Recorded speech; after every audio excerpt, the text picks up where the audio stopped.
नमस्कार साथियों, मैं डॉक्टर देवेश भारद्वाज आप सभी का अपने YouTube चैनल हिंदी ज्ञान स्थली में जोशीला स्वागत करता हूं। प्रकृति वैसे तो हमेशा ही हमारी सहचरी रही है और प्रकृति भ्रमण करने पर हमेशा हमको कुछ नवीन ज्ञान मिलता है। नेचर वॉक हमारे जीवन का एक हिस्सा है और प्रकृति भ्रमण हमें करते रहना चाहिए। हमारा साहित्य ये कहता है, जब जब हम प्रकृति भ्रमण करते हैं कुछ ना कुछ नया मिलता है। प्रकृति में एक जिज्ञासा, एक रहस्य है। प्रकृति हमेशा रहस्यमय रही है और जिज्ञासा से भरी हुई है। बस आपको जानने की इच्छा है।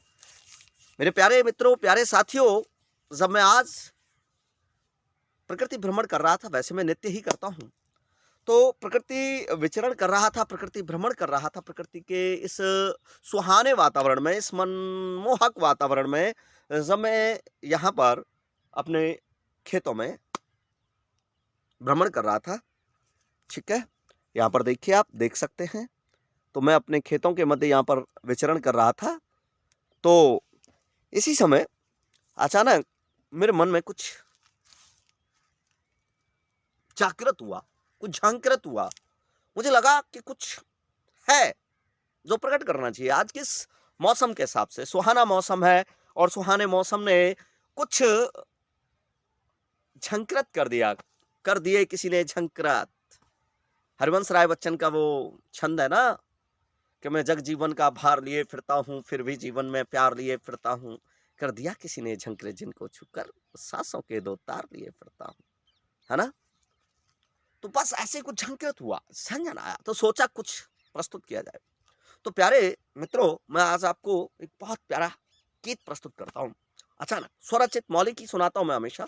तो मौलिकी है, अभी अभी मेरे मन में जो भाव आए, तो वो रचना मैं आपको यहाँ पे प्रस्तुत करता हूँ। बहुत प्यारी रचना है। रचना तो मतलब पहले ही कर ली थी, भाव अभी अभी लौट कर आए कि मतलब ये गाना मेरे को यहाँ पे प्रस्तुत करना चाहिए। गीत तो मैं लिख चुका था पहले ही।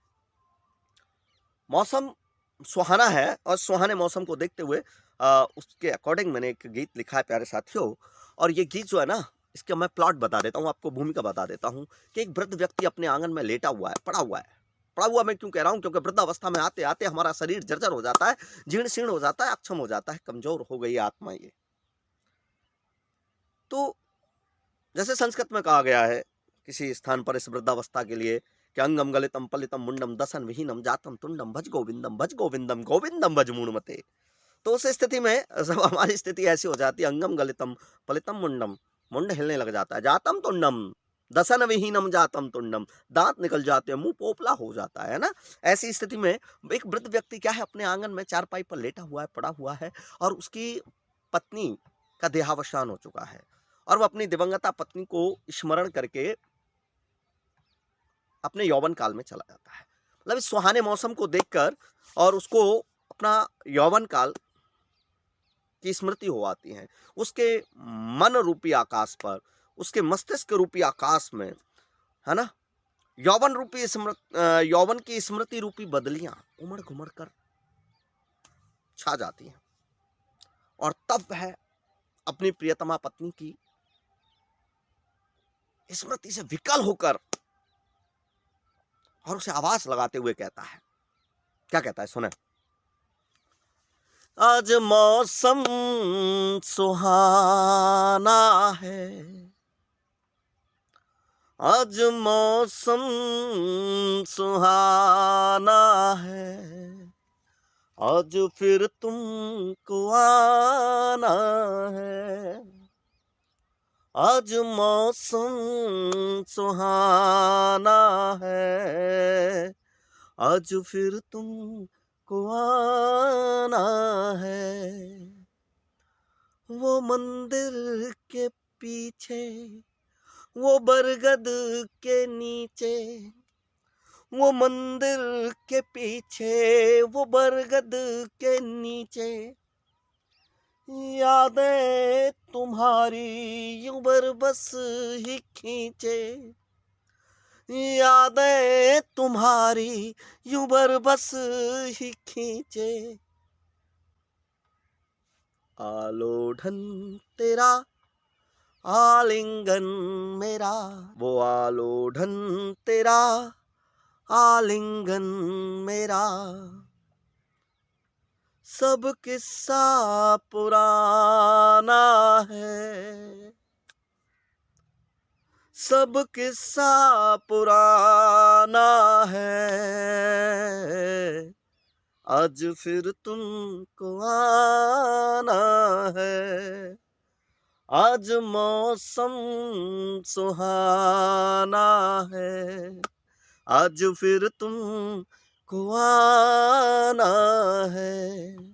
वो यमुना की धारा, वो पावन किनारा, वो पावन किनारा, वो यमुना की धारा, थपन पा जहाँ प्रेम पावन हमारा।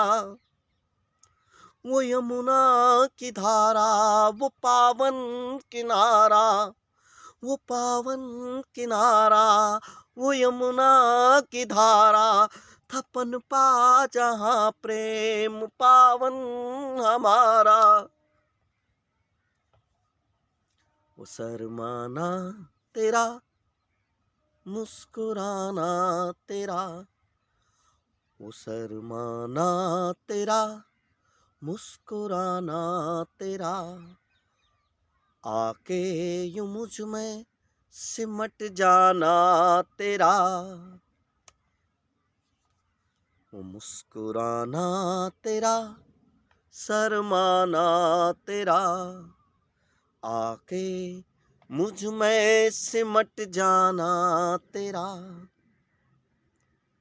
तेरी जुल्फों के साए में, तेरी जुल्फों के साए में, मुझे खुद को सुलाना है, आज मौसम सुहाना है, आज फिर तुमको आना है, रूठना है तुमको फिर, मुझे तुमको मनाना है, आज मौसम सुहाना है, आज फिर तुमको आना है। बैठ के घर की छत पर, देखिए उस दौर में मैंने जो लिखा है ना, ये उस दौर की बात है। आज कोई 90 वर्षीय व्यक्ति है, कोई 80 वर्षीय व्यक्ति है, अगर वो ये सोच रहा है तो ये उस दौर की बात है। बेटा आज के बच्चों की बात नहीं है, आज के बच्चे से अपने पे मत लेना, है ना। आज का बच्चा होता तो क्या कहता, अगर वही स्मृति कर रहा होता तो क्या कहता, जरा देखें इसको, ठीक है। वो हाईवे किनारा, वो हाईवे किनारा, वो ढाबा था प्यारा, वो हाईवे किनारा, टीलैंड का ढाबा था प्यारा, जहाँ बैठ चाय पे पनपा था प्रेम हमारा। वो आना तेरा, मिलने को मुझसे, वो आना तेरा, पीछे से पुलिस का गाड़ी लगाना मेरा। ऐसे ना गड़बड़ हो जाएगा है ना। तो ये पुरानी बात है। आजकल अभी उसमें वही वृद्ध व्यक्ति आगे क्या कह रहा है, वृद्ध व्यक्ति आगे क्या कह रहा है, देखिए। वृद्ध व्यक्ति लिख रहा है, आज का व्यक्ति तो सारी टेलीफोनों पे बात करता है मोबाइल से, बहुत तेज हो गया, फास्ट फॉरवर्ड हो गया। अब वो व्यक्ति आगे क्या कह रहा है, बैठ के घर की छत पर लहू से उतारे थे भाव जो खत पर। पहले लोग ना चिट्ठियों में अपनी जान निकाल के रख दिया करते थे, बड़ा मुश्किल था प्रेम का प्रकट करना और खत को दूसरों तक पहुंचाना। उस स्थिति में लिखा गया है ना। पहले मोहब्बत होती थी, साले 6 महीने तो यही पता करने में चल जाते थे कि होना क्या है। सामने वाला हमको देखता भी या नहीं देख, कभी गलती से एक खत पहुंच भी गया तो ये भी नहीं पता चलता था कि जिसको भेजना था उसको पहुंचाया या उसकी मम्मी के हाथ लग गया है या पापा के हाथ लग गया है। ये खतों का जमाना था ना, बड़ा गजब की मोहब्बत हुआ करती थी साहब। तो वो बंदा लिख रहा है, देखो क्या लिख रहा है कि